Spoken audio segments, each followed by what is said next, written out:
the goblin Yumikawa has created a complete walkthrough of his first day in the game. He tells about everything with great excitement, from the game engine to the visuals to the NPCs. He says that at first, he thought it would be a sham, but the game was so good that he almost felt like a goblin. There were settings to control the pain sensitivity, and death in the game also felt too real. Even though reviving was possible, it could not be done without leaving your body intact. If you lost your body, you would have to respawn by entering the login room again. The blacksmith Simba was one of the 2 NPCs, and it was not smart to mess around with him. He owns the only shop in the building, and everything is bought and sold there. The reward was copper coins that were awarded by the second NPC, the demon lord Sherlock, the owner of the dungeon. The goblin also explains that nothing in the game seemed like a game. There was no health bar or profile page, and the growth was like the real world. The dungeon core was called Blue, and he also gave out tasks according to the needs of the dungeon. All the changes made to the dungeon were permanent, and things were not restored on logging out. The players could also not go against the demon lord Sherlock, who could command them to do anything. Sherlock watches the entire video and is surprised that the goblins were so excited about working that they made an entire video about the dungeon. Their comments were also too weird, and Sherlock decides to do other things first. He goes to the dungeon and asks Simba to create weapons and armor for the goblins to clear the spider's nest. Simba is concerned that the demon lord was sending the goblins to their death, but Sherlock says that the goblins were rather excited about it. But Simba says that the goblins had collected enough ore to forge enough weapons for them. He asks Sherlock that since he had hired 100 goblins so early, he would need more people setting up shop too. Sherlock refuses him, but does not tell him that the goblins were working for free, and he had no money to afford any other employee. Simba is surprised when Sherlock tells him that he should make a price list to sell the weapons to goblins and not distribute them for free. The demon lord explains that it would be a good way to keep the coins circulating and maintain their value. Simba shows him the daggers and armor he has made, and Blue tells him to add panel explanations to these weapons. Sherlock is impressed and decides that it would make the game more interesting for the goblins. They could grow stronger and use better weapons with better stats. He decides to incorporate the reputation system for giving out his favor to the goblins with the weapon system, and there would be limitations of reputation to equip better gears. The goblins wake up the next morning and decide to check out Simba's shop, but they are shocked to find new content without an update or server maintenance. But Sherlock is ready to give them a new mission. They had to clear the spider's nest for the glory of their dungeon. But there is a twist that does not make the goblins happy. There were only 5 sets of armor and daggers made by Simba, and their price was kept at 600 copper coins. Sherlock had made the calculations and found out that none of the goblins could have earned more than 100 coins yesterday. They would now be motivated to work even harder and earn more coins, and Simba would also have time to make more sets. But he is shocked on seeing the goblins talking among themselves and buying the copper coins for their home currency. Sherlock is shocked that they were willing to spend real money to buy something that was practically worthless. Blue tells him that if they make a mechanism for players to spend money to buy items in the game, their dungeon could become rich very soon. But right now, 5 of the richest people have bought the weapons and are ready to fight the spiders. They go to the spider's nest, and their leader is a goblin named Arthur, and Sherlock is watching them from the dungeon. But once they come across the spiders, they realize it was not going to be as easy as other games. Arthur jumps on a spider and stabs it, but is wounded in the action. More spiders come to aid their injured comrade, and the 5 goblins are defeated and killed easily. The spiders did not even leave their body, and the players had to respawn by entering the login room again. But even though they died, the goblins are very eager to tell their companions about the spiders. The spiders were huge and looked too real. A lot of attention had been given to detail, and it showed.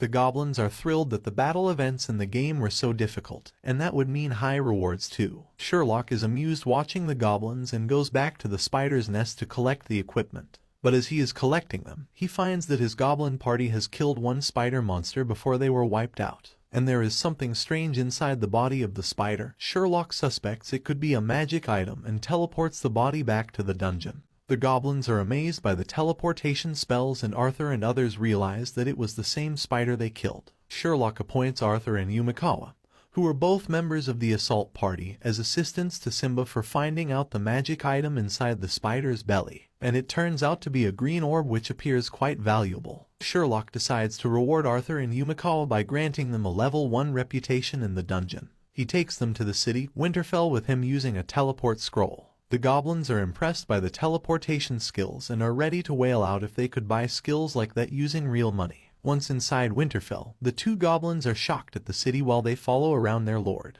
They wonder why so much depth and detail was added to the city if it was not launched as a part of the game yet. But Sherlock doesn't allow them to wander off and they can only see things nearby. They take screenshots of everything they see and Yumikawa is excited to compile it all in his blogs. Sherlock decides to go to a magic item store to appraise the green orb he found in the spider's belly. An old goblin is minding the shop and he welcomes him. The two goblins are trying to check out everything but they cannot see the panel with information. Arthur keeps telling Yumikawa that he feels so constrained by the lack of a purchasing system. If there was one, he would buy everything. The goblin shopkeeper is annoyed by their antics and tells Sherlock that his servants did not have proper manners. But Sherlock shows him the green orb and asks to appraise it. He looks at the orb and licks it to appraise it, and Sherlock decides it was not wise to tell him that thing came out of a spider's belly. The goblin shopkeeper says that it was the key to a magic ruin and was very valuable. He asks him to sell it to their shop for 5,000 magic stones, but Sherlock finds the cost too low. He pitches his final offer, 6,000 magic stones and a fairy that they had captured. The fairy was skilled in alchemy and gardening and could make high-level potions from simple ingredients. Sherlock thinks that the offer was a good one and takes it. He goes to a florist and asks him to sell him pots, soil and seeds to grow a herb garden.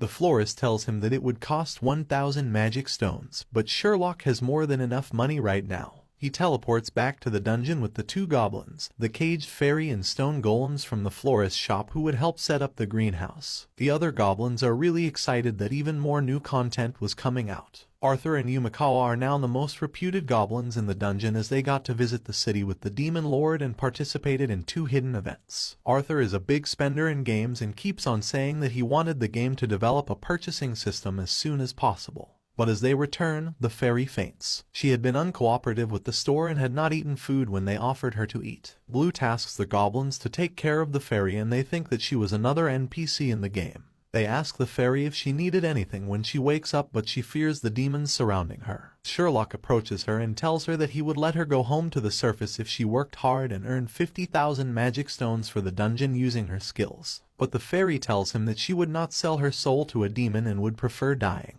Sherlock leaves her alone, and as he goes away, Blue asks him why wasn't he torturing the fairy to obey him. Sherlock says that the demons were not cruel anymore. They did not torture other creatures to obey them. With that, the goblins are concerned about the nature of the next quest. If the fairy did not cooperate with their demon lord, it was unto them to convince her. But then they call it a day and Sherlock decides to check out the reaction of the people about the new content in the game. He opens the official website and comes across another video by the Yumikawa. This time, he explained everything about the new content in the game. He says that the game had some unknown method of updating the content without server maintenance, and it was cool. The battle at the spider's nest was tough, but it triggered 2 hidden quests. And even though the players are willing to spend a lot of money, the game does not support it yet and expects them to develop through manual training. And he felt stronger in the real world due to the training he did in the game. He explains that how he and Arthur played a key role in defeating the spider with the other goblins and then got to visit Winterfell with the demon lord. He is pretty sure that Winterfell would be unlocked for the players in the next content release, and everyone had a good reason to be excited about it as it was like a real city. He also talks about the newly brought fairy,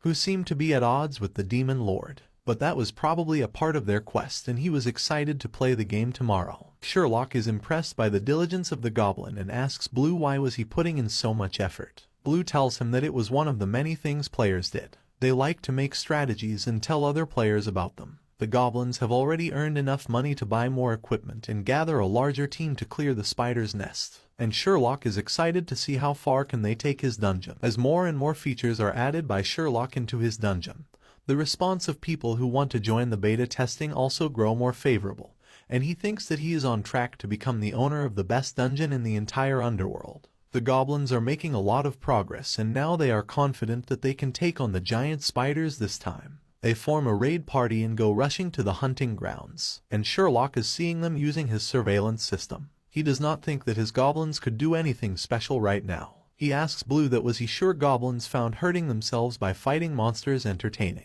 Blue tells him that of course not, the goblins did not like pain, but this was a game. But Sherlock is still not convinced and asks if the goblins did not have wars in their world. They were really lousy in fighting. Blue replies that the goblins' world had war, but these people never participated in it. They were not in danger usually and had no experience of battles. But Blue is also concerned that if the players kept on dying without making progress, they might rage quit. It was a new term for Sherlock, who asks Blue what he meant by the term. Blue explains that it meant when people could not make no progress or feel no fun in a game and therefore decided to leave it. Sherlock also thinks that this was a serious issue. He had just recruited these goblins, and if they quit, it would be a huge blow to his dungeon. Blue tells Lord Sherlock that they should take measures to ensure that the goblins continued to work hard. Sherlock asks Blue if he had any suggestions, and Blue asks him to give them means to grow stronger. If that happened, the repeated deaths would only encourage them to work harder. Sherlock thinks that will be a good idea. Even if the goblins didn't rage quit, he would have a shortage of material for their weapons if they kept dying and losing their weapons. Sherlock takes out a teleportation scroll